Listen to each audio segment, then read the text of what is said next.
أشرقت نفسي بنور من فؤادي حينما رددت يا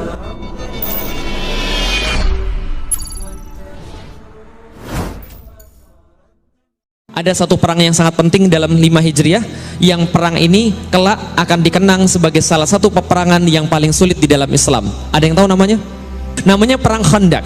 Perang Khandaq artinya perang parit, terjadi pada 5 Hijriah, dan ketika itu 10.000 orang-orang kafir Quraisy mengumpulkan pasukan Ahzab namanya. Ahzab ini artinya apa?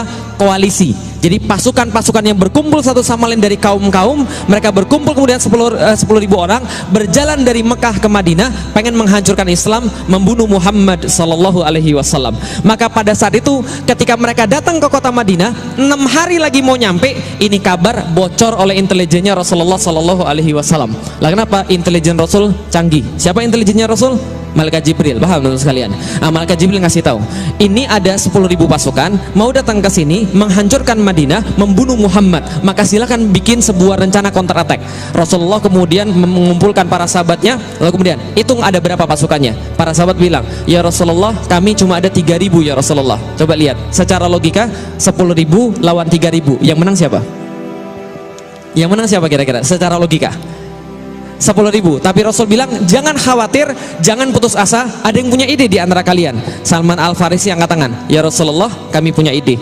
Gini, dulu kami di Persia, ketika kami melawan pasukan yang jumlahnya jauh lebih besar daripada kami, maka kami buat parit, dan di parit itulah kemudian kami berlindung, kami gali tanah, kami taruh di atas, kami dapat tempat yang lebih tinggi, kami tempatkan pasukan pemanah di sana, kami panah mereka, walaupun kami tidak yakin sekarang bisa menang atau tidak, karena perbedaan pasukan terlalu banyak ya Rasulullah. Rasul katakan, gak ada masalah, buat paritnya. Maka dibuatlah parit mengelilingi kota Madinah sebelah utara sejauh 8 km. Bayangkan gali parit 8 km, bukan di Indonesia. Indonesia pakai cangkul selesai, gali parit di Arab pakai cangkul, patah cangkulnya. Gali parit di Arab pakai lembing, karena batu semua, hancurkan batunya, naik tarik ke atas. Dan yang namanya paritnya ada spesifikasinya. Kata Salman, ya Rasulullah, lebarnya harus 5 meter, dalamnya harus 3 meter. Lah kenapa sepanjang itu? Supaya kuda nggak bisa lompat, kalau lompat jatuh nggak bisa naik lagi 3 meter. Maka 5 meter, 3 meter. Hitung saja berapa kubik tanah harus diangkat ke atas. Dalam kondisi seperti itu 6 hari lagi mau nyampe. Kira-kira mereka stres atau tidak? Kaum muslimin stres. Lah kenapa stres? Jumlahnya cuma 3.000, gali parit 8 km, 6 hari lagi pasukan nyampe, itu pun belum tentu menang. Dikisahkan panasnya luar biasa, secara jumlah mereka kalah, dan makanannya menurut salah satu riwayat, orang muslim disuruh celupin tangannya, kemudian tangannya celupin di air itu, diangkat, kemudian masukin ke gandum, maka gandum yang nempel di tangannya itulah dijilat untuk kemudian seharian. Bisa dipahami teman sekalian? Kira-kira gimana kondisinya? Sangat mencekam sekali. Wajar saat itu ada orang-orang yang bilang sama Rasulullah, ya Rasul, saya mau izin pulang dulu ya. Lah kenapa? Ini istri saya di rumah. Bukankah di dalam Islam seorang suami harus ngurus istrinya? Sudah salah pakai dalil pula, paham teman sekalian? Pulang nggak balik lagi. Ya Rasulullah, saya mau pulang. Lah kenapa? Anak-anak saya belum makan ya Rasulullah. Bukankah seorang ayah adalah tanggung jawabnya mengurusi anak-anaknya? Kabur, nggak balik lagi. Sudah salah pakai dalil. Yang bersama Rasulullah pada saat itu cuma tertinggal 2 tipe orang. 1, yang benar-benar beriman. 2, Yahudi yang terpaksa. Loh kok ada Yahudi di situ? Yahudi itu memang licik luar biasa. Dari dulu sifatnya kayak begitu.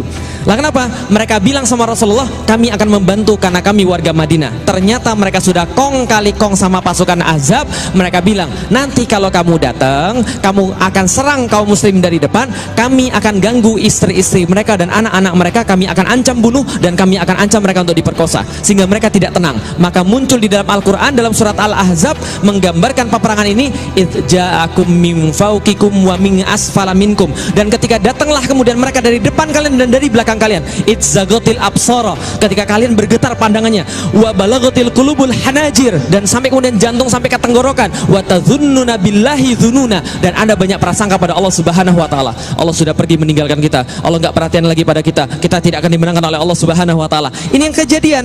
Maka ketika menggali parit, ada 2 yang tersisa. 1, kaum muslimin yang benar-benar beriman. 2, Yahudi yang terpaksa.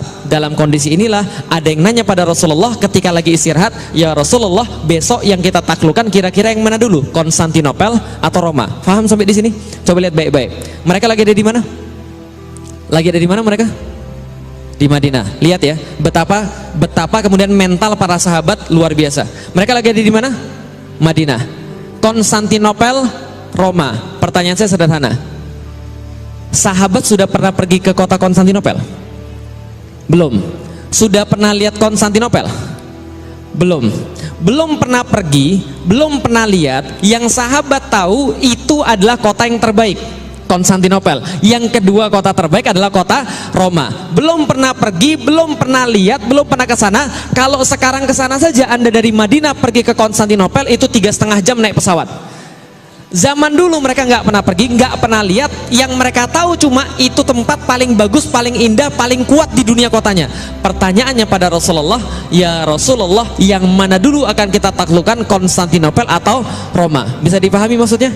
Mereka lagi ada di Madinah, nggak pernah ke sana, nggak pernah lihat, dan besok 6 hari kemudian mereka akan menyambut pasukan berapa? 10.000. Mereka harus gali parit berapa panjang? 8 kilo. Lebarnya 5 meter, dalamnya 3 meter. Dan makannya gandum kemudian yang lengket di tangan dijilat untuk seharian. Nanyanya pada Rasulullah, yang mana duluan yang akan kita taklukkan, Konstantinopel atau Roma? Bagaimana reaksinya orang Yahudi? Yahudi langsung bilang, kayaknya Muslim sudah mulai gila. Lah kenapa? Kayaknya kepanasan ini, kurang makan ini kayaknya, halusinasi mereka. Besok udah mau mati, 10.000 nyerang, ini parit aja belum jadi. Yang mereka pikirin Konstantinopel dan Roma. Gila ini orang Muslim.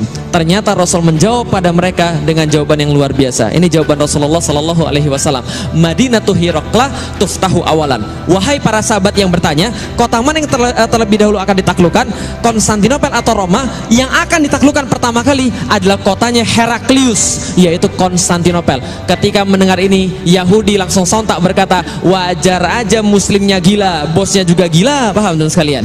Lah kenapa? Karena Rasulullah dianggap gila. Ini ditulis dalam sirah Ibnu Hisham, bahwa kemudian orang Yahudi mengatakan Muhammad gila. Hari ini pun mereka tidak sempat pergi ke WC, tapi mereka berpikir tentang Konstantinopel, mereka berpikir tentang kota Roma. Coba lihat baik-baik teman sekalian. Pertama, perhatikan mental para sahabat. Para sahabat tidak pernah nanya begini, ya Rasulullah, mungkin nggak kita menaklukkan Konstantinopel? Jelas sampai di sini? Para sahabat nanya begitu? Enggak. Yang ditanya oleh para sahabat adalah yang mana duluan. Artinya di dalam kepalanya dua-duanya sudah pasti takluk. Cuma dari tadi penasaran yang mana duluan. Dan Rasulullah Shallallahu Alaihi Wasallam nggak menjawab begini, udah jangan mikirin jauh-jauh, bapak lu aja belum masuk Islam. Udah jangan mikirin jauh-jauh, makan aja susah. Enggak. Yang Rasul berikan pada mereka, lihat, ketika kekurangan makanan, ketika kekurangan bala tentara, ketika kekurangan segala macam, yang Rasul berikan pada mereka bukan bala tentara, bukan makanan, bukan persenjataan. Yang Rasul berikan pada mereka adalah visi.